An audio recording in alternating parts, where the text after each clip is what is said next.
Drowning in emails and feeling like you're starring in your own inbox horror movie? Fear not. Meet your new co-star, Copilot from Microsoft 365.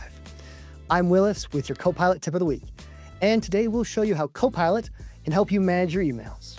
First up, let's talk about drafting a new email with Copilot. First step, you open up Outlook and open a new email. Next, you should have this option to draft with Copilot. If this does not appear for you, there is a button right here where you can draft with Copilot. In here, enter a small prompt of what you want to say. Mine, thanking Kristen for having me on Technically Unraveled this week. And generate. And there you go. Take a moment, review it, correct it. You can make it longer, make it shorter. You can also change the tone. Gotta love this one, make it a poem. Once you're happy with it, save it and send it. No more stressing over finding the right words. Copilot does it for you in seconds, which, as a numbers guy, makes a world of difference. Next up, let's look at replying to an email with Copilot.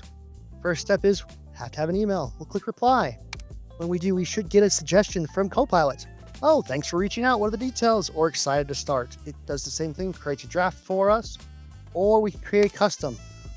When we're happy, we save it and we send it off.